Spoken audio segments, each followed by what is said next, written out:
Hello, my name's Mark Hoyle. I moved to Torquay in 2002, taking what I thought was going to be an early retirement. But I'd spent a considerable amount of time in the marketing industry, predominantly in the car industry.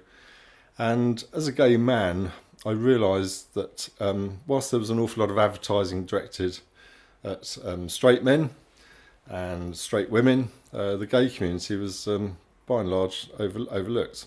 Anyway, one day in the office, on a fairly boring day in the office, we came up with the idea of the mailroom collection, which was a series of photographs we shot in the space of 5 or 6 hours at a venue, which basically included one mainstream product in each photograph. And the resulting collection of photographs we took round to major manufacturers and distributors of products, asking them to invite their advertising agencies along.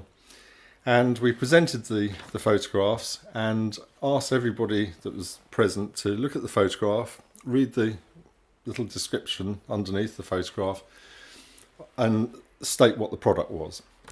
And then at the end of the session, we then asked attendees of these meetings who they thought the target audience was. Interestingly, the men in the audience would answer these photographs are directed at women, they would appeal to women, and the women in the audience turned around and said, no, these are very clearly aimed at gay men. I'll leave it for you to decide. What I do know is that we got very close to launching the mailroom collection, which would have been a coffee table book, a bit along the lines of a Pirelli calendar. It would become a collectible item in its own right. But in the book was an order form where you could actually order prints of each of the original adverts. And that's what they were. They were adverts, but ones that would hopefully stick in people's minds. We got very close to launching the product, only to be pipped to the post by one of the companies we went to see, which was Halfords, who decided they weren't prepared to wait for the publication of the first edition, and they went nationwide with a campaign, an advertising campaign called Whips and Leathers.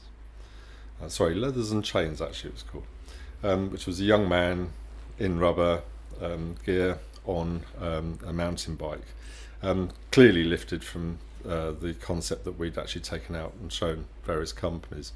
Anyway, the rest, as they say, is history. And in fact, products are now advertised to the gay community as well as every other community.